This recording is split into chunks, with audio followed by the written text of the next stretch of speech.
আমিনপুরবাসী ভালো করে শুনে যাবেন।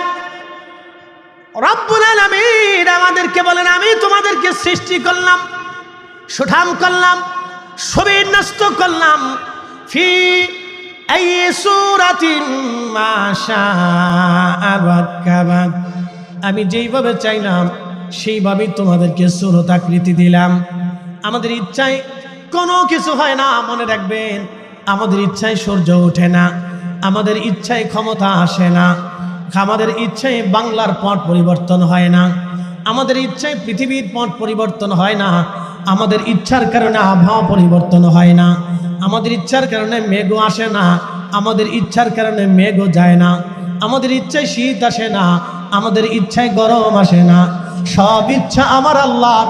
মনে রাখবেন, সামনে বাংলাদেশে নির্বাচন আসবে, বহু গণতান্ত্রিক দলেরা নির্বাচনে মার্কা দিয়ে ভোটে দাঁড়াবে, তারাও ভোট চাবে। ভোটাভুটি দিয়ে চেয়ারম্যান, মেম্বার, এমপি, মন্ত্রী, মিনিস্টার ভোটাভুটি দিয়ে প্রতিষ্ঠিত করা যায়, কিন্তু ভোটাভুটি দিয়ে অলি বানানো যায় না।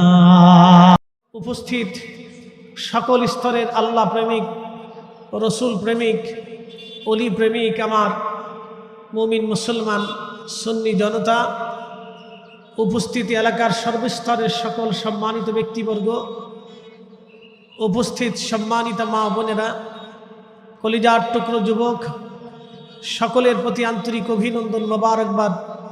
এই আমিনপুরের সর্বস্তরের আমার প্রিয় ভাইরা, সকলের প্রতি অভিনন্দন জানিয়ে শুকরিয়া করি সেই মহান রবের আসমানে, যিনি ঘর থেকে, বাড়ি থেকে, বিভিন্ন স্থান থেকে জুদা করে, আলাদা করে আল্লাহ তার বেহেশতের বাগানের ভিতরে আপনাকে আমাকে আসার সুযোগ করে দিলেন। আওয়াজ তোলে বুলন্দ আওয়াজে একসাথে শুকরিয়া আদায় করে বলি আলহামদুলিল্লাহ। শুকরিয়া করি সেই রবের আসমানে, যিনি সর্বশ্রেষ্ঠ নবী, সর্বকালের সর্বশ্রেষ্ঠ মহামানব, ইমামুল মুরসালিন, রহমাতুল লিল আলামিন, সৈয়দুল কাউনাইন মুসাকালাইন, মেহবুবে আলা, হাউজে কাউসারওয়ালা, মকামে মাহমুদওয়ালা, সাহেব কোরআন, সাহেব শরিয়ত, সাহেব মেহশর, মেহবুবে আলা, হাবিবুল্লাহ নবী, যাকে আল্লাহ সবসময় খুশি করতেন, খুশি করতেছেন, আগামী দিনেও তেনাকে খুশি করবেন। সেই মহান ও শ্রেষ্ঠ নবীর উম্মত হিসেবে আল্লাহ আপনাকে এবং আমাকে পছন্দ করেছেন, কবুল করেছেন।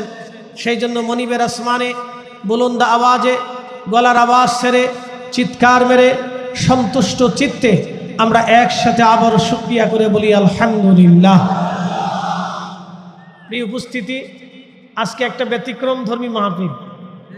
বিশ্ব জাকির মঞ্জিলের পক্ষ থেকে এইভাবে কখনো এই আমিনপুর আপনাদের অঞ্চলে দিনে মাহফিল হয়েছে আমার জানা নাই। কি কথা ঠিক কিনা? আজকে একটা ব্যতিক্রম ধর্মী মাহফিল। মরহুম আক্কাস মেম্বার সাহেবের সুযোগ্য সন্তান, আমাদের প্রিয় ভাই জনাব আলতাফ হোসেন সাহেব, তিনি থেকে শুরু করে এই এলাকার সর্বস্তরের ভাইরা সম্মিলিতভাবে এই সুন্দর প্রোগ্রাম আপনার উপহার দিয়েছেন। তো রাস্তাতে যারা দাঁড়িয়ে আছেন, যে সমস্ত ভাইরা, আমি বলবো দাঁড়িয়ে না থেকে আপনারাও ধীরে ধীরে এসে বসে পড়েন। দোকানে পাটে যারা আছেন তারাও বসে পড়েন। আমি আবার বলতেছি, লম্বা কথা নয়, খুব গুরুত্বপূর্ণ কথা। আমরা সবাই মুসলমান। আসলামতু লিরাব্বিল আলামিন, আল্লাহর কাছে আত্মসমর্পণ করাই হচ্ছে আমাদের কাজ। মুসলমান তাকে বলে যিনার জীবনের সব কিছু আল্লাহর কুদরতি কদমে সমর্পণ করে দেয়, তাকে মুসলমান বলা হয়। প্রিয় উপস্থিতি, খুব মনোযোগের সাথে কথাগুলি শুনবেন। আমি মহাগ্রন্থ পবিত্র কোরআনুল কারীম থেকে কয়েকটি আয়াত আপনাদের সামনে উপস্থাপন করেছি। সে আয়াতের উপরে আপনাদের সামনে কিছু কথা উপস্থাপন করব। আমাদের সম্মানিত মা বোনেরা যারা আছেন, আপনারা আপনাদের নির্দিষ্ট জায়গাতে বসে পড়বেন। মেলায়, দোকানে পাটে ঘোরাঘুরি না করে, কেনাকাটা না করে আপনারা ভিতরে আপনাদের নির্দিষ্ট জায়গায় বসেন। বসে আপনারা কথা শুনবেন ইনশাল্লাহ। এখন আর সময় নষ্ট করবেন না, কালক্ষেপণ করবেন না। আল্লাহ আমাদেরকে জিজ্ঞেস করলেন, ইয়া আইয়ুহান নাস, হে মানব জাতি, তোমাদেরকে কিসে তোমাদেরকে আমি আল্লাহ থেকে জুদা করলো বলো। মা গাররাকা বিরাব্বিকাল কারীম, হে মানব সম্প্রদায়, তোমরা কেন আমি আল্লাহ থেকে জুদা হলে তোমরা বলো। তোমরা কেন আমি আল্লাহ থেকে জুদা হলে তুমি বলো। আল্লাহ প্রশ্ন করলেন, জিজ্ঞাসা করলেন, আমাদের কাছে জানতে চাইলেন। এরপরে আল্লাহ ওয়াজ করলেন, আল্লাযী খালাকাকা, যিনি তোমাকে সৃষ্টি করেছেন। একসাথে বলেন, আমাদেরকে সৃষ্টি কে করেছেন? না, জোরে বলেন, কে করেছেন? এতে কি কোনো সন্দেহ আছে? আমাদের চোখের আলো কে দিয়েছেন? আমাদের রিজিক কে দিয়েছেন? আমাদের হায়াত কে দিয়েছেন? সূর্যের আলো কে দিয়েছেন? সময় মতো সূর্য উঠায় কে? সময় মতো সূর্য ডুবায় কে? জমিনে শস্য দেয় কে? আকাশ থেকে বৃষ্টি দেয় কে? নদীতে পানি প্রবাহিত করে কে? তিনি সেই মহান রব, তিনি আল্লাহ। এতে কোনো সন্দেহ? আমরা এতে কোনো সন্দেহ পোষণ করি না। ভালো করে শুনবেন। আল্লাহ জিজ্ঞেস করলেন, আল্লাযী খালাকাকা, আমি তোমাদেরকে সৃষ্টি করেছি। ফাসাওয়াকা, তোমাকে সুবিন্যস্ত করেছি। যেখানে চোখ দেওয়ার সেখানে চোখ দিয়েছি, যেখানে জবান দেওয়ার সেখানে জবান দিয়েছি, যেখানে কান দেওয়ার সেখানে কান দিয়েছি, যেখানে হাত দেওয়ার সেখানে হাত দিয়েছি, যেখানে পা দেওয়ার সেখানে পা দিয়েছি, যেখানে অঙ্গ প্রত্যঙ্গ দেওয়ার যেখানে যেটার দরকার আমি আল্লাহ সেটাই তোমাকে সেইখানে দিয়েছি। ফা আদালাক, তোমাকে সুঠাম করেছি, শক্তিশালী করেছি। বলেন তো শক্তি দিছে কে? একসাথে বলেন, কে দিয়েছে? আমাদের আছে কি? জোরে বলেন না, একসাথে বলেন, আরো জোরে বলেন। আমাদের যে কিছুই নাই, এই জিনিসটাই ওলিরা আল্লাহকে দিয়েছিলেন, যার কারণে তারা ওলি হয়েছিলেন। যাদের ইশারাতে নদীর পানি উজানের দিকে রওনা হয়েছিল, সেই দিন যদি শাহজালাল ইয়ামানি মুজাররিদি সুরমা নদীর উপরে জায়নামাজ বিছাইতে না পারতেন, তাহলে আজকের এই বঙ্গ, এই বাংলাদেশে এই সুন্দর কালেমার এই মাহফিল আপনাদের মনে হয় নসিবে হতো না। কথা বলেন না, ঠিক না বেঠে? যদি খাজা বাবা আজমেরি সেই দিন আজমির শরীফ থেকে এক মুষ্টি মাটি পানিপথের প্রান্তরে যদি নিক্ষেপ করতে না পারতেন, তাহলে আজকের এই মাহফিল ভারত উপমহাদেশে ৭৫ কোটি মুসলমানের এই বিরাট বড় জামাত মুসলমান কোনোদিন চোখে দেখতো না। হাজার হাজার মসজিদ, লক্ষ লক্ষ মসজিদ এদেশে হতো না, হাজার হাজার আলেম হতো না, হাজার হাজার মাদ্রাসা হতো না, হাজার হাজার লক্ষ লক্ষ মাকতব হতো না, কোটি কোটি মুসলমানদের ধবনিতে আল্লাহু আকবার উচ্চারিত হতো না, লক্ষ লক্ষ মসজিদ আজান হতো না, যদি খাজা বাবা আজমেরি সেই দিন পানিপথের প্রান্তরে আজমের থেকে ধোলা নিক্ষেপ করতে না পারতেন। তার মানে বোঝা গেল আমরা ইসলাম পেয়েছি আল্লাহর ওলিদের মাধ্যমে। কথা বলেন ঠিক না বেটা?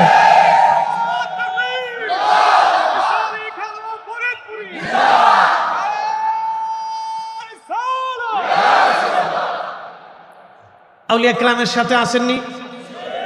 হাত তুলে বলেন আসেন, জোরে বলেন আসেন। কেন থাকবেন বুঝাইতেছি। বাংলাদেশের জন্ম কত সালে? 1900। এর আগে কি ছিল? পূর্ব পাকিস্তান। পূর্ব পাকিস্তানের আগে কি ছিল? ব্রিটিশ। ব্রিটিশদের আগে কি ছিল? নবাবী। নবাবীদের আগে কি ছিল? মুঘল সালতানাত। মুঘল আমলেও অলি ছিল, সালতানাতেও অলি ছিল, নবাবী আমলেও অলি ছিল, ব্রিটিশ আমলেও অলি ছিল, পাকিস্তান আমলেও অলি ছিল, এখনো অলি আছে। শাহজালাল ইয়ামানি 750 বছর আগে এসেছিলেন। শাহজালাল ইয়ামানি মুজাররিদি এখনো আছেন।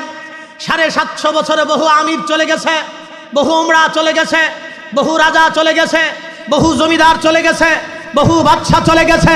ব্রিটিশরা হারিয়ে গেছে, মুঘলরা হারিয়ে গেছে, সালতানাত হারিয়ে গেছে, নবাবী আমল হারিয়ে গেছে, পাকিস্তান আমল হারিয়ে গেছে। এখনো বাংলাদেশ আমল আছে।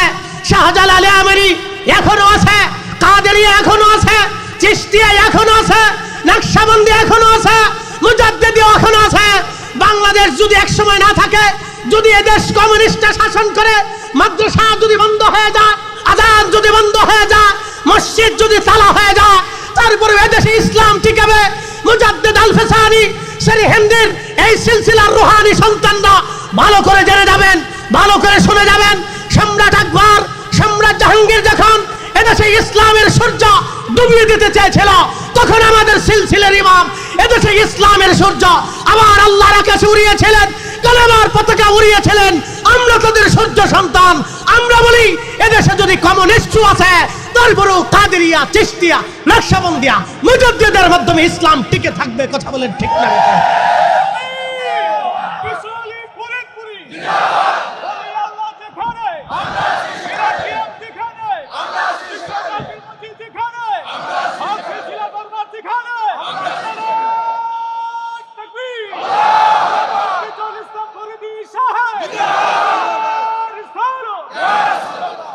আমি কি আপনাদেরকে সূত্র বুঝাইতে পারছি? হিসাব বরাবর। হিসাব কি? তুরস্কে অটোমান সাম্রাজ্য, উসমানীয় খেলাফত, প্রথম বিশ্বযুদ্ধ ভেঙে গেল। কামাল আতাতুর্ক পাশা কমিউনিস্ট শাসন এনে সারা তুরস্কে ইসলামকে নিষিদ্ধ করে একদিনে 14,000 আলেমকে শহীদ করল। একদিনে 14,000 আলেমদেরকে শহীদ করলো। তাও জানাতেন আলেম না, বড় বড় সুন্নি আলেম। 1400 উসমানী খেলাফতের বড় বড় আলেমদেরকে শহীদ করে দিল একদিনে। সমস্ত মসজিদ, মাদ্রাসা, ইসলামী শিক্ষা ব্যবস্থা বন্ধ করে দিল। বলেন তো তুরস্কে ইসলাম আছে না নাই? একসাথে বলেন আছে। কারা টিকাইছে জানেন? নকশবন্দিয়া। একসাথে বলবেন আল্লাহু আকবার। কি বন্দিয়া? এই ইতিহাস ভুলবেন না, জোরে বলেন কি বন্দিয়া? নকশবন্দি দিয়ে ওদেশে ইসলাম টিকিয়ে রেখেছে। তোমরা যারা আউলিয়া কেরামের মাজার ভাঙ্গে দিয়া বুঝাইতে চাও আমরা এদেশে ইসলামের কর্মধার, তোমরা শুনে রাখা, পৃথিবীর যেখানে ওলি গেছে সেখানে ইসলাম গিয়েছে। কথা বলেন ঠিক না বেটে? ইসলাম ওলি যেখানে গেছে আল্লাহ ইসলাম সেখানে পাঠিয়েছে। প্রিয় উপস্থিতি হাজিরিন, আমি আপনাদেরকে খুব মনোযোগের সাথে কথাগুলি শুনতে বলবো। ভাই আমার ভালো করে শুনে যাবেন। রাস্তাঘাটে যারা আছেন তারাও শুনে যান। ইতিহাস আমাদের জানা দরকার। আমি কিছুদিন আগে মালয়েশিয়াতে মহান আল্লাহর ওলি হুজুর গাউসে পাক মহিউদ্দিন আব্দুল কাদের জিলানী রহমাতুল্লাহ আলাইহি কলিজার টুকরা সন্তান সুলতানুল আরিফিন হযরত ইসমাইল বগদাদি আল হাসানি ওয়াল হুসাইনি রাদিয়াল্লাহু আনহুর মাজার জিয়ারত করতে গিয়েছিলাম। মালাক্কা সাগরের ছোট্ট দ্বীপের ভিতরে ওনার মাজার এখনো আছে। 900 বছর আগে ওই জমিনে তিনি কালেমার দাওয়াত দিয়ে ঘুমাইলেন। ইন্দোনেশিয়া, ব্রুনাই, ফিলিপাইন্স এবং মালয়েশিয়ার দ্বীপ অঞ্চলগুলিতে তিনি কালেমার দাওয়াত ছড়িয়ে দিলেন। 900 বছর আগে ওই এখানে কালেমার দাওয়াত দিয়ে ঘুমিয়ে আছেন। মালদ্বীপে 400 বছর আগে ইব্রাহিম ইস্কান্দারি রহমাতুল্লাহর হাত ধরে মানুষেরা কালেমা পড়ল। পৃথিবীর যেখানে অলিরা গেছে ইসলাম সেখানে গেছে। আজকে যারা অলিদার বিরুদ্ধাচরণ করিয়া, অলিদেরকে বেদাতি বানাইয়া, মাজার পূজারি, পীর পূজারি বলিয়া, ভণ্ড বলিয়া যারা কটাক্ষ করেন, আপনারা শুনে নেন আপনাদের দ্বারা ইসলামের তেমন কোনো খেদমত হয়েছে ইতিহাসে প্রমাণ পাওয়া যায় না। যাদেরকে মাজার পূজারি বলতেছেন ওই মাজার ওয়ালাদের দ্বারা ইসলামের বিরাট খেদমত হয়েছে। কথা বলে আমিনপুরবাসী ভালো করে শুনে যাবেন। রব্বুল আলামিন আমাদেরকে বলেন আমি তোমাদেরকে সৃষ্টি করলাম, সুঠাম করলাম, সুবিন্যস্ত করলাম। ফি আই সূরাতিন মা শাআ রাক্কাবাক। আমি যেইভাবে চাইলাম সেইভাবেই তোমাদেরকে সূরত আকৃতি দিলাম। আমাদের ইচ্ছায় কোনো কিছু হয় না। মনে রাখবেন, আমাদের ইচ্ছায় সূর্য ওঠে না, আমাদের ইচ্ছায় ক্ষমতা আসে না, আমাদের ইচ্ছায় বাংলার পট পরিবর্তন হয় না, আমাদের ইচ্ছায় পৃথিবীর পট পরিবর্তন হয় না, আমাদের ইচ্ছার কারণে আবহাওয়া পরিবর্তন হয় না, আমাদের ইচ্ছার কারণে মেঘও আসে না, আমাদের ইচ্ছার কারণে মেঘও যায় না, আমাদের ইচ্ছায় শীত আসে না, আমাদের ইচ্ছায় গরম আসে না। সব ইচ্ছা আমার আল্লাহর। মনে রাখবেন, সামনে বাংলাদেশে নির্বাচন আসবে। বহু গণতান্ত্রিক দলেরা নির্বাচনে মার্কা দিয়ে ভোটে দাঁড়াবে। তারাও ভোট চাবে, ভোটাভুটি দিয়া চেয়ারম্যান, মেম্বার, এমপি, মন্ত্রী, মিনিস্টার ভোটাভুটি দিয়ে প্রতিষ্ঠিত করা যায়, কিন্তু ভোটাভুটি দিয়ে অলি বানানো যায় না। অলি নির্বাচিত হয় কার পক্ষ থেকে? একসাথে বলেন কার? এতে কি কোনো সন্দেহ আছে? অলি নির্বাচিত হয় আল্লাহর পক্ষ থেকে। আমরা তাদের দাওয়াত আপনাদের কাছে দিতে আসছি। কি কথা ঠিক আছে কিনা? সব অলিরা আমাদের মাথার তাজ, সব অলিরা আমাদের মাথার একসাথে বলেন, সব অলিরা আমাদের মাথার। আমরা কোনো অলির বিরুদ্ধে না, আমরা কারো বিরুদ্ধে না, পৃথিবীর কোনো অলিরা কোনো মানুষের বিরুদ্ধে না। অলিরা সব মানুষের জন্যে, তারা আর্ত মানবতার জন্যে, গরিবের জন্যে, অন্ধের জন্যে, মিসকিনের জন্যে, অভাবীর জন্যে, বিপদগ্রস্তের জন্যে, মুসিবত পানে বলার জন্যে। সন্তান হয় না, সন্তান কোথাও পায় না, ডাক্তার নিরুৎসাহিত করে দিয়েছে আপনার জীবনে সন্তান হবে না। খুঁজতে খুঁজতে মানুষ আল্লাহর অলির বরগাহে দেয়া, অলির কদমে ছুটে দেয়া কান্নাকাটি করে, আমি সারা জীবনে কি পরিত্যক্ত থাকবো, আমার কি সন্তান হবে না? তখন আল্লাহর অলিদের দয়া হয়েছে, মায়া লাগছে, তখন অলিরা নিভৃতে নির্জনে রাত তাহাজ্জুদের সময় রবের দরবারে হাত বাড়িয়ে দিয়েছে, আল্লাহ তোমার অমুক বান্দা আমার কাছে আসছিল, তার একটা সন্তান দরকার, আমি জানি তোমার বাজেটে নাই, আল্লাহ তুমি যদি বাজেট পেশ করো তাহলে তোমার অভাব হবে না, আল্লাহ তার একটা সন্তান দিয়ে কলিজা ঠান্ডা বানাও। আল্লাহর অলিদের দোয়া আল্লাহর দরবারে কবুল হয়েছে, এই জন্য মানুষ অলিদেরকে ভালোবাসে। ঠিক না? প্রিয় উপস্থিতি হাজিরিন, ভালো করে কথাগুলি শুনবেন। অলি নির্বাচিত হয় আল্লাহর পক্ষ থেকে, অলি নির্বাচিত হয় আল্লাহর পক্ষ থেকে। আল্লাহ অলি নির্বাচিত করেন, সম্মান আল্লাহর পক্ষ থেকে আসে, আমাদের কারো হাতে নাই। আল্লাহ বলেন, কুলিল্লাহুম্মা মালিকাল মুলকি তুতিল মুলকা মান তাশা।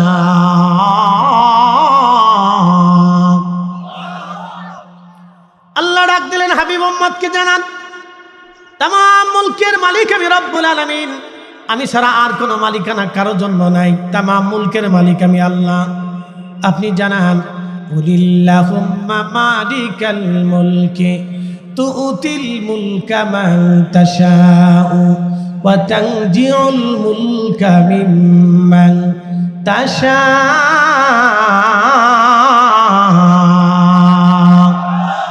কখনো তোমাকে যদি ভুলি, হেদায়েতের আলো জেলে নিয় কাছে তুলি। কখনো তোমাকে যদি ভুলি, হেদায়েতের আলো জেলে নিয় কাছে তুলি। ঠাই দিও প্রিয়তম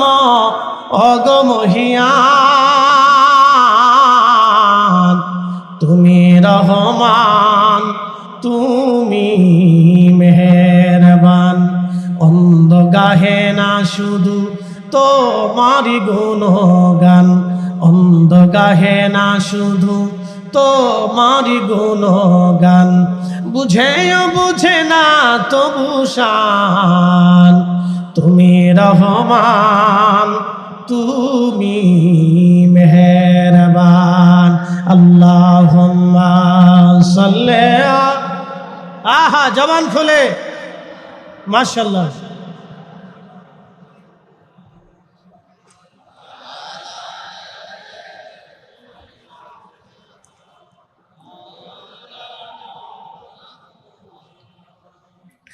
আমিনপুরবাসী খুব মনোযোগের সাথে শুনে যাবে না, অলি আল্লাহর পক্ষ থেকে নির্বাচন হয়।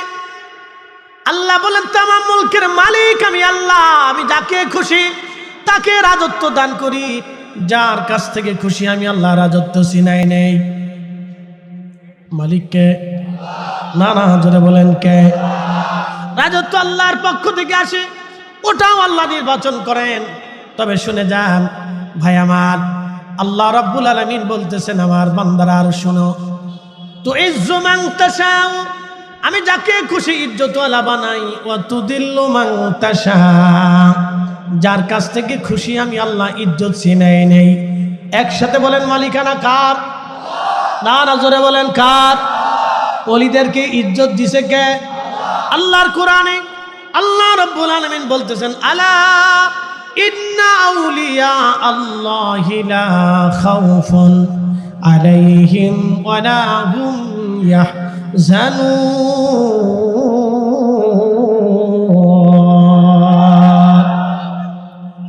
আল্লাহ ডাক দিয়ে বললেন, সাবধান, আমার ওলি যারা, তাদের চিন্তার কোনো কারণ নাই, তাদের ভয়ের কোনো কারণ নাই। এখন আপনাদেরকে প্রশ্ন করি, জবাব দিবেন। কোরআনের আয়াত কি অল্প কিছুদিনের জন্য না, কিয়ামত পর্যন্ত? কিয়ামত পর্যন্ত যদি কোরআনের বিধান আপনারা মেনে থাকেন, তাহলে মনে রাখবেন কিয়ামত পর্যন্ত জমিনে ওলিরা টিকে থাকবে। এই আসতে বলবো না, জোরে বলেন, জোরে বলেন, হাত উঁচা করে বলেন বিশ্বাস আসেনি? আল্লাহর কোরআনে বিশ্বাস আসেনি? আসেনি? আসেনি? লা খাউফুন কি আমরা বলছি না আল্লাহ বলছে? ওয়ালা হুম ইয়াহজানুন আমরা বলছি না আল্লাহ বলছে? তো ওলিদের যদি ভয় না থাকে তাহলে কিয়ামত পর্যন্ত আল্লাহ জমিনে ওলি জিন্দা করে রাখবে। এই হাত উঁচা করে বলেন ঠিক না বেঠিক? আপনি পক্ষে থাকলে ওলি থাকবে, পক্ষে না থাকলে ওলি থাকবে। কি কথা ঠিক আছে কিনা? পৃথিবীর সমস্ত শক্তি যদি বিরোধিতা করে, শোনেন, পৃথিবীর সমস্ত শক্তি যদি ওলিদের বিরোধিতা করে, তারপরে সমস্ত শক্তিকে টেক্কা দিয়ে আল্লাহ ওলিদেরকে টিকিয়ে রাখবে। কেন আপনাদেরকে বলি, বর্তমান যেটা বাংলাদেশে আছে, আমাদের তো একটা ছোট্ট দেশ। কতটুক দেশ? একটা ছোট্ট দেশ আমাদের। 1,56,000 প্লাস বর্গ কিলোমিটার এক ছোট্ট দেশে 18 কোটি মানুষ বাস করে। আমাদের দেশের 100টা দেশের সমান রাশিয়াতে মানুষ 14 কোটি মানুষ বাস করে। তারপরেও তারা 100 বছর পরে চিন্তা করে তাদের এই 14 কোটি মানুষের নিরাপত্তার জন্য রাশিয়া পৃথিবীর বড় বড় পারমাণবিক অস্ত্র, সাবমেরিন অস্ত্র, দামি দামি অস্ত্র এবং নিরাপত্তা বেষ্টনের জন্য আকাশ প্রতিরক্ষা ব্যবস্থা, জমিন প্রতিরক্ষা ব্যবস্থা, সাগর প্রতিরক্ষা ব্যবস্থা তারা এমনভাবে তৈরি করছে যে তারা পৃথিবীর সাথে চ্যালেঞ্জ দিয়ে যুদ্ধ করে যাচ্ছে। মাত্র 14 কোটি মানুষের নিরাপত্তার জন্য তারা বিশাল এই সেনাবহর তারা তৈরি করেছে তাদের দেশের নিরাপত্তার জন্য। আপনি একটু চিন্তা করেন, সেই হিসেবে 18 কোটি মানুষের নিরাপত্তার জন্য আমাদের কি আছে? আমাদের তেমন কিছু নাই। একসাথে বলেন, তেমন কিছু না। আছে দারুণ কোনো চিকিৎসা ব্যবস্থা, না আছে স্বাস্থ্য ব্যবস্থা। স্বাস্থ্য ব্যবস্থার কথা বলে লাভ নাই। এ প্রত্যেক খাবারে খাবারে ফরমালিন। কি আসতে কন কেন? জোরে বলেন। টুপি মাথায় দিয়ে ফরমালিন মিশায়, নামাজ পড়ে যাইয়া খাবারে বিষ মিশায়, খাবারে বিষ মিশাই আইসা নামাজ পড়ে। শয়তানে চিন্তা করে যে আমি সিটার না ও সিটার। হ্যাঁ, শয়তানে চিন্তা করে যে আমি সিটার না ও সিটার। আমরা বাঙালি মুসলমান ঘুষ খাইয়া যায় নামাজ পড়ি, নামাজ পড়ে যায় ঘুষ খাই। এই ঘুষের টাকা দিয়ে আমরা হজে যাই, হজে যাইয়া পাথর নিয়া শয়তানরে পাথর মারি। শয়তানে দূরে দাঁড়ায় দাঁড়ায় চিন্তা করে যে আমারে পাথর মারার দরকার না, তোরে পাথর মারার দরকার।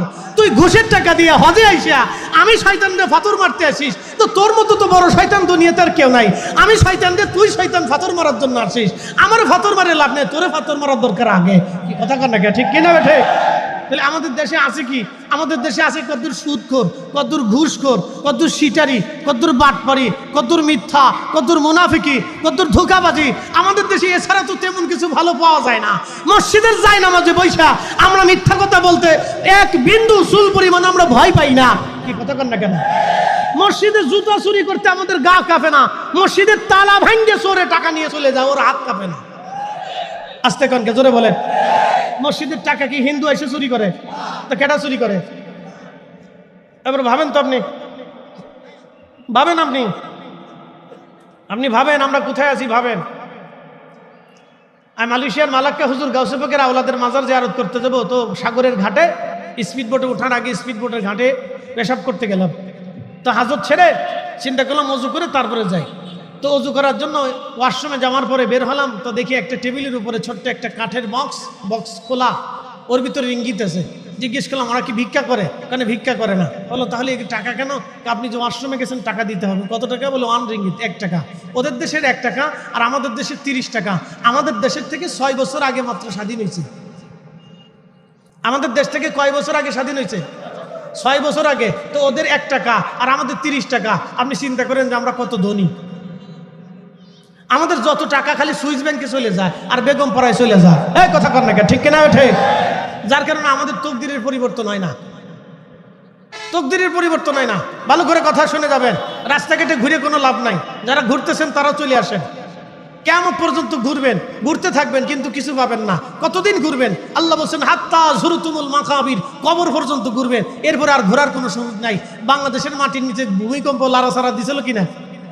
কয়বার দিছে এই পর্যন্ত বলেন তো? বড়টা দেওয়ার পরেও আরো কয়েকবার মারছে। কি কথা কন না, ঠিক আছে কিনা? তাহলে বোঝা গেল ভূমিকম্প আসার সম্ভাবনা। কিন্তু এটা আপনারা জানেন না, আজ থেকে 50 বছর আগে একজন আল্লাহর ওলি বলেছিলেন ঢাকা শহর একদিন মিসমার হয়ে যাবে, ওই শহরে মানুষ বসবাস করতে পারবে না, একেবারে বিরান হয়ে যাবে, শুধু লাশ আর লাশ পড়ে থাকবে, কবর দেওয়ার মতো কোনো মানুষ থাকবে না। তিনি কে আপনারা বলতে পারবেন জাকির ভাইরা? তিনি আমার হুজুর কেবলা বলেছিলেন, তখন আমরা বলছিলাম হুজুর মনের আবেগে কথা বলতেছে, কিন্তু বিজ্ঞানের সূত্র জেনে নিয়ে যান, ঢাকা একদিন মিসমার হয়ে যাবে।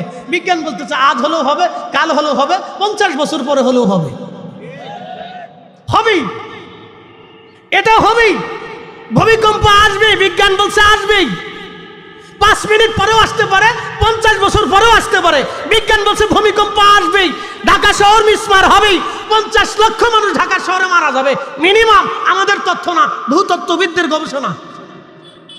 রাষ্ট্র বারবার করে সতর্ক করতেছে, কিন্তু বলেন তো ঢাকা শহরে যদি 8 স্কেলের ভূমিকম্প 1 মিনিট লাড়াচাড়া দেয় তো 70% বিল্ডিং ভেঙে পড়ে যাবে। ঢাকা শহর থেকে মানুষ বেরো হতে পারবে না, ঢুকতেও পারবে না। কি আসছে কোন জোরে বলেন?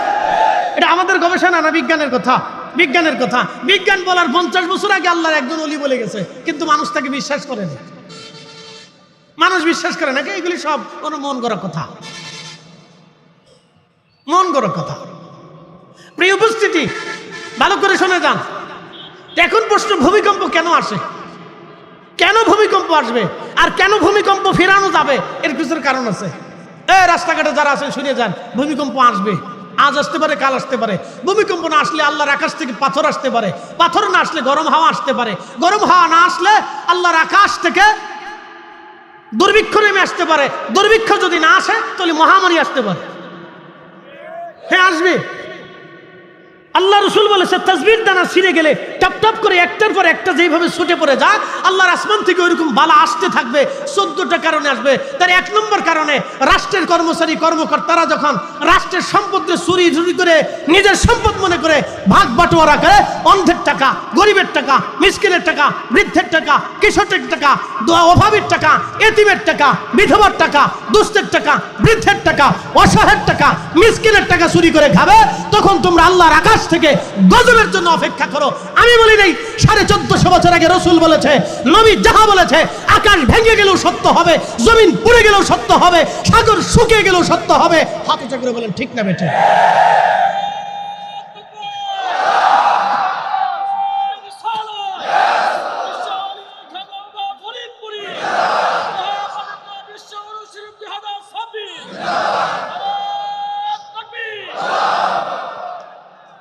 প্রথম কারণ,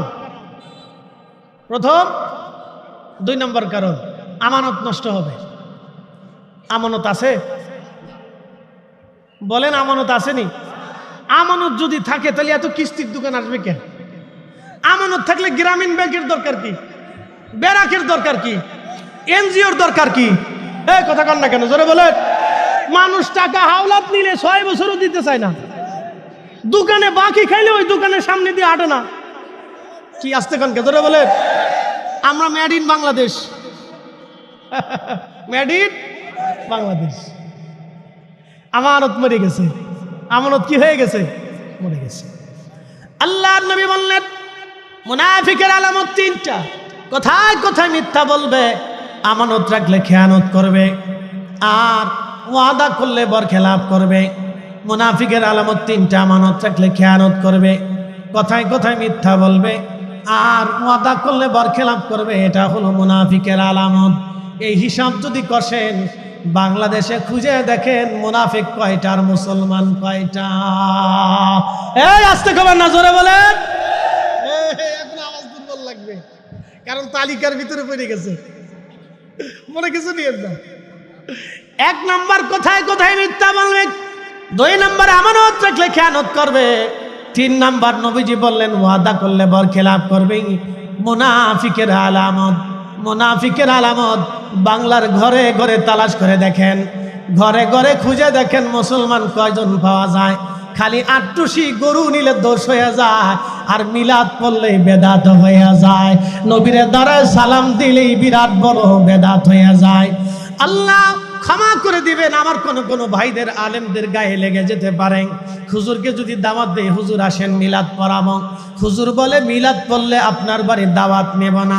ঠিকই ঘুষ করে যদি তারা দাওয়াত দেয়, আসেন আমার বাড়ি দোয়া করে যান, ঘুষখোরের বাড়ি যাইয়া দোয়া করবে, মসে মসে খাবে, কিন্তু মিলাদ পড়নেওয়ালার বাড়ি যাবে না।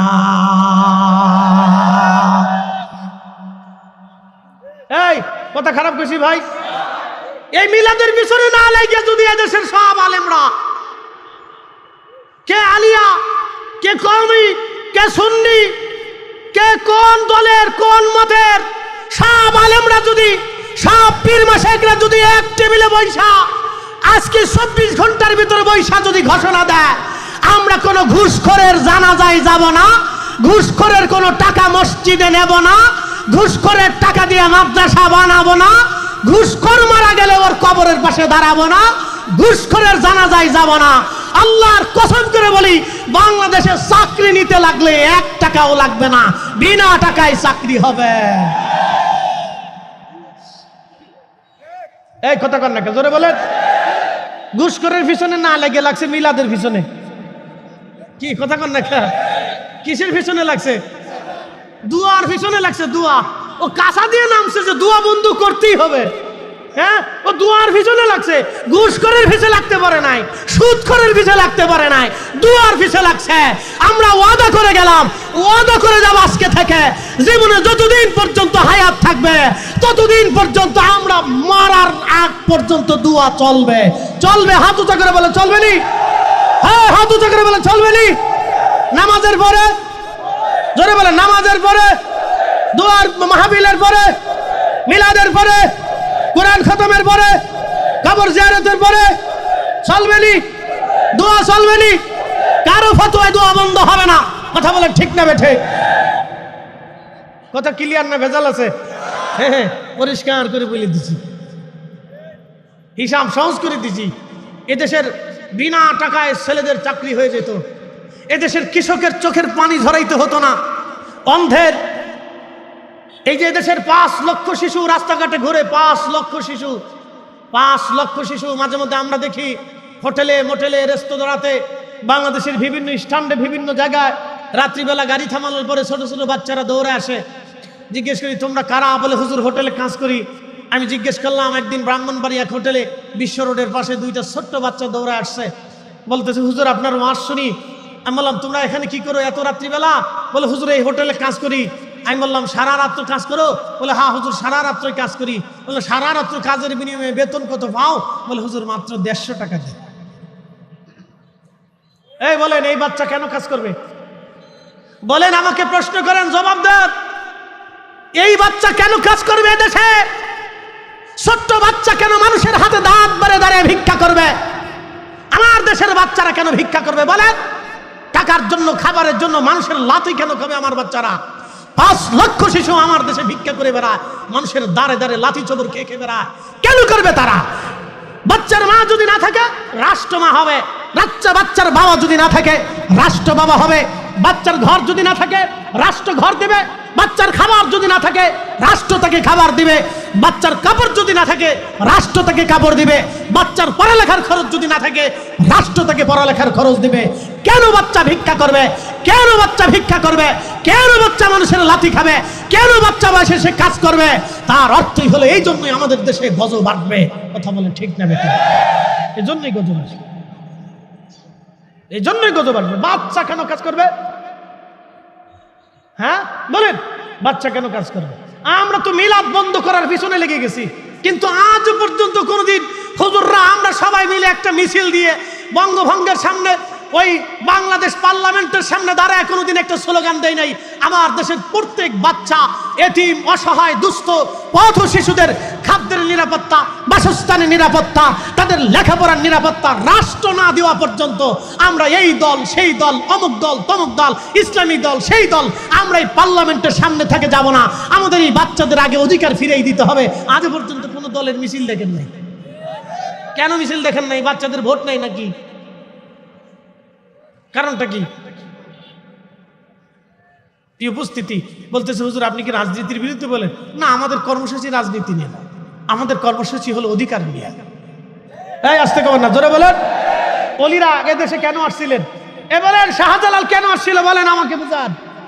শাহজালাল দেশে কেন এসেছিলেন? বুরহানুদ্দিনের কলিজার টুকরা ছোট্ট বাচ্চাকে যখন গোরগোবিন্দ জবাই দিয়েছিল তখন শাহজালাল ইয়ামানি মুজাররিদ স্থির থাকতে পারেন নাই। একটা বাচ্চা মারা যেতে পারে না, নিরীহ কোনো সন্তান জবাই হতে পারে না, আমি শাহজালাল বেঁচে থাকতে দ্বিতীয় কোনো সন্তান আর বাংলাতে জবাই হবে না। একসাথে বলবেন আল্লাহু আকবার। না না, হাত উঁচা করে বলেন, জোরে বলেন। যদি না বলেন তাহলে মুখের উপরে ঠাড়া পড়বে। একসাথে বলেন আল্লাহু আকবার। ওলিদের সাম্রাজ্য চলবে নি, ওলিদের তরিকা চলবে নি, ওলিদের দেওয়া শিক্ষা চলবে নি। ওলিরা এসেছিল এদেশে ইনসাফ প্রতিষ্ঠিত করার জন্য। কথা বলেন ঠিক না বেঠে?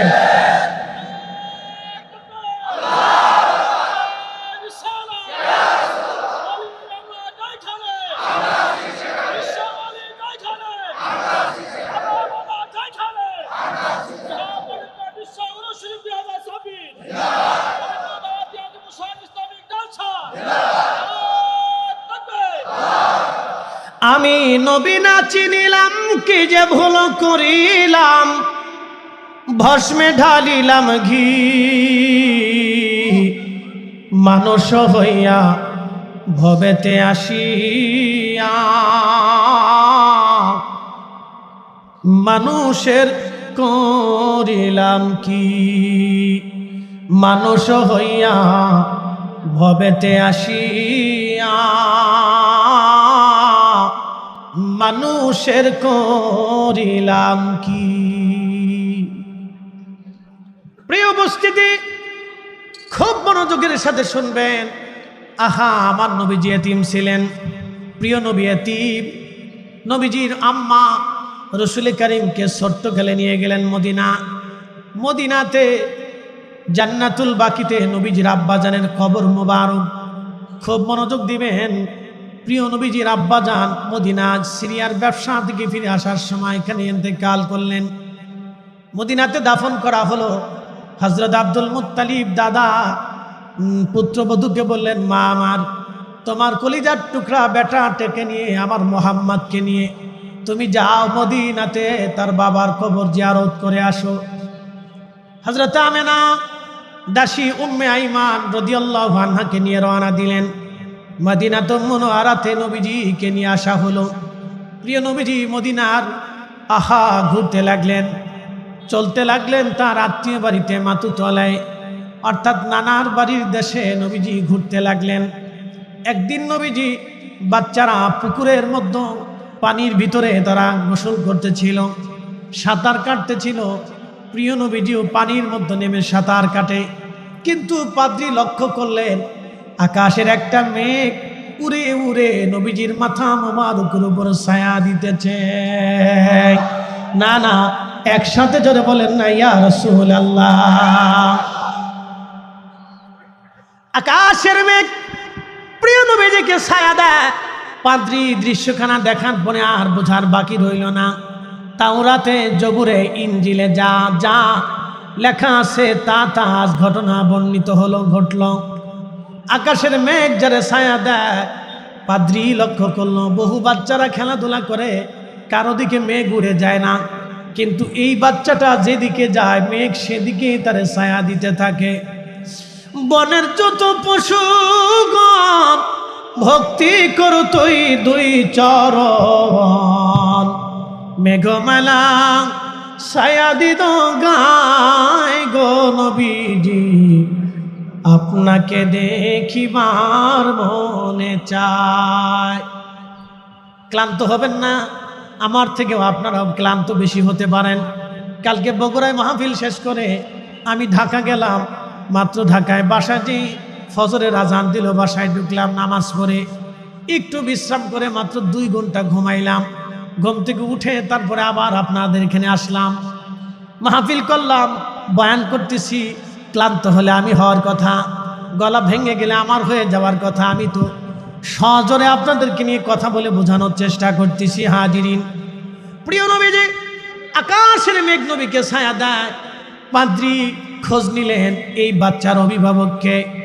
খোঁজ নিয়ে হযরত আমেনার কাছে আসলেন। পাদ্রী এসে বললেন, হযরত আমেনা, আমি জানি আপনি তার মা, তার বাবার নাম আব্দুল্লাহ, বাবা ইন্তেকাল করেছে। এই বালকটি বনু হাশিমি কুরাইশি। ওগো আমেনা। আমেনা ডাক দে বলতেছেন, পাদ্রী কি করে আপনি তার পরিচয় জানেন? পাদ্রী ডাক দে বলে, হযরত আমেনা গো, তাওরাতে, জবুরে, ইনজিলে তার পরিচয় যেমনে দেওয়া আছে ওইভাবেই আমি তার পরিচয় আপনার সামনে উপস্থাপন করেছি। জোরে হবে নাকি আল্লাহু আকবার? তার মানে বোঝা গেল কি, যুগে যুগে যুগে যুগে আমার নবীজির শান দুনিয়াতে প্রচার হতো। কথা কন না কেন, ঠিক কিনা? যুগে যুগে যুগে যুগে নবীজির শান দুনিয়াতে প্রচার হতো। ভাই আমার ভালো করে শুনে যাবেন বন্ধুরে, আমিনপুরবাসী অনেক কষ্ট করে ব্যতিক্রম ধর্মী আয়োজন আমার জনাব মরহুম আক্কাস মেম্বার সাহেবের সাথে আমি যখন ছাত্র ছিলাম তখন থেকে ওনার সাথে আমার গভীর সম্পর্ক ছিল। উনি আমাকে দাওয়াত দিতেন, তখন ফাজিলে পড়তাম, আমার মনে আছে। সেই বয়সে মরহুম আক্কাস মেম্বার সাহেব আমাকে আপনাদের এলাকাতে বহু বছর আগে এনেছিলেন। তারপরে উনি ইন্তেকাল করলেন। ওনার ছেলে আমাদের আলতাফ ভাই, তেনার মাধ্যমে এলাকায় বহু মাহফিল ছোট বড় আমি করেছি। বহুদিন এলাকায় আমার আসা হয় না। আজকে আপনাদের সামনে এই প্রোগ্রামে হাজির হয়েছি। দু চারটি কথা আপনাদেরকে শোনাইলাম ইনসাফের উপরে, হকের উপরে। হকের উপরে থাকতে হবে আমাদেরকে, কি কথা কন না কেন, ঠিক কিনা? আমরা শুধু পোশাকে মুসলমান হব না, আমরা নীতিতে মুসলমান হতে হবে, ঠিক কিনা? আমি মালদ্বীপ গেলাম, মালদ্বীপে ডানে তাকাই, বামে তাকায়, সামনে তাকায়, পিছনে তাকায়, আমি জুব্বাওয়ালা ছাড়া আর কোনো জুব্বাওয়ালা নাই, আমি পাগড়িওয়ালা ছাড়া আর কোনো পাগড়ি নাই। আমার এই বড় পাগড়ি দেখে ওরা চিন্তা করলো এত বড় হুজুর কোথার থেকে আবার আসলে, এমন হুজুর তো দেখি নাই। ওরা আমার দিকে তাকায় থাকে, কি ব্যাপার এত বড় জুব্বাওয়ালা হুজুর? ডানে তাকাইলেও আমি, বামে তাকাইলেও আমি, সামনে তাকাইলেও আমি জুব্বাওয়ালা, পিছে তাকাইলে আমি জুব্বাওয়ালা, আমি ছাড়া আর কোনো জুব্বাওয়ালা নাই। কিন্তু 100% মুসলমানের দেশ মালদ্বীপ। ভালো করে শুনে যাবেন, শুনে যাবেন। আমাদের 6 টাকা আর ওদের দেশের 1 টাকা। আমাদের দেশের মতো গ্যাস নাই, কয়লা নাই, তেল নাই, খনিজ সম্পদ নাই, এত সুন্দর মাটি নাই যে গাছ লাগাইলে গাছ হয়ে যাবে। সমুদ্র বেষ্টিত দ্বীপ অঞ্চলের একটা দেশ, শুধু মাছ বিক্রি করে এবং পর্যটনের উপরে নির্ভর করে তারা এত সুন্দরভাবে হয়ে গেছে। তাদের 1 টাকা আর আমাদের দেশের 6 টাকা। ভালো করে শুনে যান আমিনপুরবাসী, আমি ডানে তাকাই, বামে তাকাই, কোনো টুপিওয়ালা জুব্বাওয়ালা নাই, কোনো পাঞ্জাবিওয়ালা নাই, কোনো টুপিওয়ালা জুব্বাওয়ালা পাঞ্জাবিওয়ালা নাই। কিন্তু মুসলমান নামাজ পড়লো টুপি ছাড়া। কিন্তু আশ্চর্য হবেন, ওদের দেশে চুরি নাই, ডাকাতি নাই, খুন নাই, রাহাজানি নাই, ধর্ষণ নাই, মারামারি নাই, কাটাকাটি নাই, পিটি নাই, লাথালাথি নাই, হিংসা নাই, যার যার মতো ব্যবসা করে, যার যার মতো খায়, কোনো ঝামেলা নাই, ঝগড়া ফাসাদ নাই, ধরাধরি পিটি মারামারি কিছুই নাই। পৃথিবীর মতো 1 নাম্বার পর্যটন নিরাপত্তার দেশের নাম হলো মালদ্বীপ। 100% মুসলমানের দেশে পৃথিবীর সব মানুষের নিরাপত্তা দেওয়া হয়, অথচ 85% মুসলমানের দেশে 15 লক্ষ কোরআনের হাফেজ আছে, 60 লক্ষ আলেম এই দেশের ভিতরে আছে। 60 লক্ষ আলেমের দেশ ঢাকা শহর, মসজিদের শহর, ঢাকার শহর। কিন্তু ওই শহরে যদি আপনি আপনার একটা মেয়েকে বোরকা পরাইয়া, হাত মোজা পরাইয়া রাতের আধারে যদি আপনি ছেড়ে দেন, আপনার মেয়েটা ঘরে ফিরে আসবে 100% আপনি গ্যারান্টি দিতে পারবেন না। এই কথা কর না কেন, ঠিক কিনা? তাহলে আমরা শুধু নামকে ওয়াস্তে মুসলমান, আমরা নীতিতে মুসলমান হয় নাই। ওদের টুপি নাই কিন্তু ওরা মিথ্যা কথা বলে না, মানুষ ঠকায় না, ওজনে কম দেয় না, সিটারি বাটপারি করে না, ঘুষ খায় না। আর আমরা টুপি মাথায় দিয়ে ঘুষ খাই। কথা কর না কেন, ঠিক কিনা? কি মুসলমান আপনি এবার চিন্তা করেন, কি মুসলমান আমরা চিন্তা করেন। আর আমরা হুজুর রাশি, ওই একজন আরেকজনকে কে বাস মারবে, কে দিবে, কে কারে ঠকাবে, কোনটা শিয়া, কোনটা ওহাবি, কোনটা খারিজি, কোনটা বেদাতি, কোনটা মাজার পূজারি, কোনটা ভণ্ড, এইগুলি নিয়ে আমরা পড়ে রয়েছি। আমার দেশের লক্ষ লক্ষ বাচ্চারা, শিশুরা ভাত পায় না, এই বেলায় খবর নাই। কি কথা কন না, ঠিক কিনা? এই বেলা আমাদের কারোই খবর নাই। প্রিয় উপস্থিতি, এই জন্য আমাদেরকে ওই কাতারে আসতে হবে, ওইদিকে যেতে হবে। অলিরা দেশে এসেছিলেন ইনসাফ প্রতিষ্ঠিত করার জন্য। কথা ঠিক আছে কিনা? কি প্রতিষ্ঠিত করার জন্য? ইনসাফ প্রতিষ্ঠিত করার জন্য অলিরা এসেছিলেন। অলিরা এদেশে মানুষকে কালেমা পড়িয়েছেন, দিন শিক্ষা দিয়েছেন। আল্লাহ অলিদের পথে চলার তৌফিক দিক, সকলে বলেন আমিন। প্রিয় উপস্থিতি, আমি মূল আলোচনার দিকে চলে যাই। আমার রসুলের দিকে নিয়ে গেছিলাম।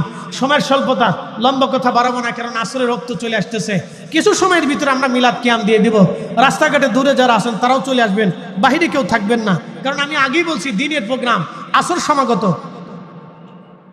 আমরা লম্বা করতে পারবো না। ভালো করে শোনেন, কথা শুনে যান। আল্লাহর নবীর কাছে পাদ্রী এসে নবীজির আম্মার কাছে বললেন, ওগো হযরত আমেনা, আপনি মেহেরবানি করে দ্রুত গতিতে মদিনা ছেড়ে আপনি তাকে মক্কা নিয়ে চলে যান। কারণ মদিনার আশেপাশে অনেক ইহুদি আছে, ওরা যদি জানে এই বাচ্চা আখিরি নবী হবে তাহলে তাকে হত্যা করার জন্য চেষ্টা করবে, আপনার কষ্ট হবে। আপনি দ্রুত গতিতে এই জমিন ছেড়ে দিয়ে মক্কায় চলে যান, তার দাদার কাছে তাকে নিয়ে চলে যান। হযরত আমিনা প্রিয় নবীজিকে নিয়ে রওনা করলেন, রওনা করে নবীজিকে নিয়ে আসা শুরু করলেন। আবহাওয়াতে যখন নবীজিকে নিয়ে চলে আসলেন হযরত আমিনা, আবহাওয়াতে আনার পরে হযরত আমিনা অসুস্থ হয়ে পড়লেন। সাথে আছেন মাত্র উম্মে আইমান রাদিয়াল্লাহু আনহা, একমাত্র দাসীকে নিয়ে হযরত আমিনা রওনা দিলেন। উম্মে আইমানকে কাছে ডাকলেন। প্রিয় নবীজি মার কোলের মধ্যে বসে আছে, মার বুকের মধ্যে মাথা ঠেকে দিয়ে বসে আছেন নবীজি। হযরত আমিনা চোখের পানি ছেড়ে দিয়ে বলেন, উম্মে আইমান রে, আমার মন বলে বেশি সময় আমি আর দুনিয়ার ভিতরে থাকবো না, কিন্তু উম্মে আইমান তোমাকে একটা খবর জানাই দিয়ে যাই, আমার এই সন্তান মুহাম্মদ কিন্তু সাধারণ কোনো সন্তান হবে না রে উম্মে আইমান। আমার এই সন্তান দুনিয়াতে নবী হবে, তাম পৃথিবীতে আমার এই সন্তানের নাম ছড়িয়ে যাবে। পৃথিবীর এমন কোনো জনপদ থাকবে না যেই জনপদে আমার সন্তানের নাম না ছড়িয়ে যাবে। উম্মে আইমান রে, আমি মনে হয় দুনিয়াতে আর বাঁচব না। শোন রে, আমার এই কলিজার টুকরা বাবার চেহারা কোনোদিন দেখে নাই, আমি তাকে বেশি দিন আদর করতে পারি নাই, এখন আমি বিদায় নিয়ে চলে যাচ্ছি, আমার কলিজার টুকরাটাকে সন্তানের মতো আদর করবি। প্রিয় নবীজি কাঁদতেছিলেন, হযরত আমিনা চোখের পানি ছেড়ে ছেড়ে দিয়ে কাঁদতেছিলেন। কলিজার টুকরো আমার, আমি জানি তুমি নবী হবা, পৃথিবীতে তোমার তামাম দুনিয়াতে নাম ছড়িয়ে যাবে। ছেলেরা বিদায় নিচ্ছি, দুনিয়াতে তোমার সাথে আমার আর সাক্ষাৎ হবে না। পৃথিবীতে আল্লাহ নবীদেরকে এতিম বানাইতেন, বিশেষ করে আমার নবীকে আল্লাহ এতিম বানাইলেন, আমার নবীকে আল্লাহ এতিম বানাইলেন। আল্লাহ রাব্বুল আলামিন বলেন, ওয়া ওয়াজাদাকা আলাম নাশরাহ লাকা। আল্লাহ রাব্বুল আলামিন কোরআনুল কারীমের ভিতরে বললেন, ও আমার হাবিব, আপনাকে আমি এতিম হিসেবে পেয়েছিলাম, এরপরে আমি আল্লাহ আপনাকে আশ্রয় দিয়েছিলাম। আলাম ইয়াজিদকা ইয়াতীমান ফাআওয়া, আমি আপনাকে এতিম হিসেবে পেয়েছিলাম, আপনাকে আশ্রয় দিয়েছিলাম। ওগো নবী, আপনি এতিমের আশ্রয়স্থল হয়ে যাবেন, এতিমকে লালন পালন করবেন, এতিমকে ভালোবাসবেন। আল্লাহ নবী বলছেন, আমার উম্মত, এতিমকে যদি তুমি লালন পালন করো তাহলে এইভাবে আমার হাত যেইভাবে দেখতেছ পাশাপাশি আঙ্গুল, জান্নাতের ভিতরে আমি নবী এবং আমার উম্মত জান্নাতে ওইভাবে পাশাপাশি আমি আর তুমি থাকবো। যারা এতিমকে লালন পালন করবে, এতিমকে ভালোবাসবে, কারণ আমি নবী এতিম ছিলাম। হযরত আমিনা ইন্তেকাল করলেন। হযরত উম্মে আইমান নবীজিকে নিয়ে রওনা দিলেন, সুদূর মদিনার আবওয়া থেকে মক্কাতুল মুকাররমায় আসলেন, দাদার হাতে তুলে দিলেন। আর হযরত উম্মে আইমান রসুলের মহাব্বতে জীবনেও কোনোদিন তিনি ছেড়ে চলে যান নাই, পালিয়ে চলে যান নাই, মায়ের মতো নবীজিকে আদর করতেন। এজন্য নবী বলতেন, উম্মি বাদা উম্মি, মায়ের পরে আপনি আমার একজন মা। আমার নবীজি তার দাসীকে মায়ের মতো বলতেন, মায়ের নজরে দেখতেন। আমার নবীর দাসী ছিলেন উম্মে আইমান। নবীজি উম্মি, আপনি মায়ের পরে আমার একজন মা, আপনি মায়ের পরে আমার একজন মা। উম্মে আইমানকে নবী দাসীর নজরে দেখতেন না, মায়ের নজরে দেখতেন। আমাদের দেশের নাস্তিক যারা, তারা বলে নবী দাসীর সাথে সহবাস করতেন, দাসীর সাথে মিলন করতেন। আমার রসুলের চরিত্র নিয়ে যারা বাজে কথা বলে, আমাদের আর বোঝার বাকি নাই, তাদের জন্মের ভিতরেই ভেজাল আছে। বলেন ঠিক না বেঠে? কোন সন্দেহ? উচুল্লিন বাদা যালিকা জানিব। আমার রসুলের সামনে যারা ছোটখাটো করে, নবীর ইজ্জতের মহান চাদর ধরে যারা টানাটানি করে, আল্লাহ বলছেন তারা জাস, তাদের জন্মে ভেজাল আছে, জন্মে ত্রুটি আছে।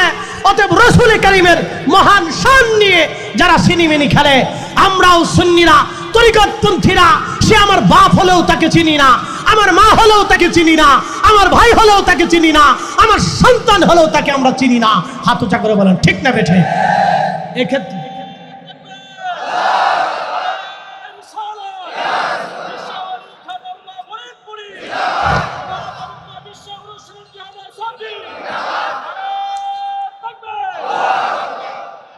কষ্ট হচ্ছে? তাহলে এতিমের আশ্রয়স্থল হতে হবে। কথা বলেন ঠিক না বেঠে? এতিমের আশ্রয়স্থল হতে হবে। প্রিয় উপস্থিতি আমার, তাম দুনিয়াতে ওলিরা যখন এসেছিলেন তখন পৃথিবীতে মানবতা একেবারে ধ্বংস হয়ে গিয়েছিল। ঠিক যখনই যে স্থানে মানব জাতি বিপদগ্রস্ত হয়েছিল, আল্লাহ তখনই সেই জমিনে ওলিদেরকে পাঠাইয়া মানব জাতিদেরকে সতর্ক করাইতেন। একসাথে বলবেন আল্লাহু আকবার। তারই ধারাবাহিকতায় খাজা এনায়েতপুরী রহমতুল্লাহ আলাইহি আসলেন।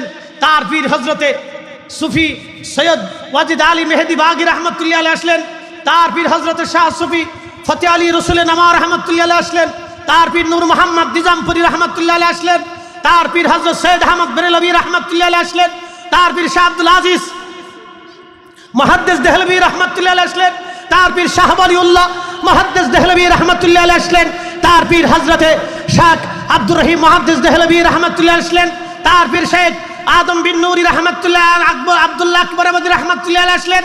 তার পীর শেখ আদম বিন নূরি রাহমাতুল্লাহ আলাইহি আসলেন। তার পীর হাজার বছরের মুজাদ্দিদ শাইখুনা ইমামুনা ইমামুত তরিকাত रहनुमाए शरीयत हजरत मुजाद्दिद अल फसारी सरी हिंदी फारूकी रहमतुल्लाह अलैहि আসলেন। তার পীর খাজা বাকি বিল্লাহ रहमतुल्लाह अलैहि আসলেন। এইভাবে যেতে আলিফ আহমদি তুসি হয়ে হযরত খাজা বাহাউদ্দিন নকশবন্দ বুখারী হয়ে আজকে Russia, Uzbekistan, Tajikistan, Armenia, Georgia, আপনার ইউরোপে, এরপরে শীত প্রধান দেশগুলি বালকান অঞ্চলগুলিতে, আজকে তুরস্ক, তুর্কিস্তান থেকে শুরু করে পৃথিবীর এই শীত প্রধান অঞ্চলগুলিতে কালেমার দাওয়াত কারা ছড়িয়ে দিয়েছিল জানেন? তারা নকশবন্দিয়া, তারা আউলিয়া کرام, তারা আল্লাহর ওলিরা। পৃথিবীর উত্তরে, পৃথিবীর পশ্চিমে, পৃথিবীর পূর্বে, পৃথিবীর মাগরিবে, পৃথিবীর শিমালে, পৃথিবীর জুনুবে, পৃথিবীর এই পূর্ব পশ্চিম আর উত্তর দক্ষিণে, পৃথিবীর সর্বস্থানে আল্লাহর দ্বীন, এই কালেমার দাওয়াত আল্লাহর ওলিরা ঝান্ডা তুলে तमाम পৃথিবীতে ছড়িয়েছে। যতদিন আল্লাহ হায়াতে বাঁচিয়ে রাখবে ততদিন আমরা আল্লাহর ওলিদের পক্ষেই থাকব। হাত উঁচা করে বলেন ঠিক না বেঠে? আল্লাহ তৌফিক।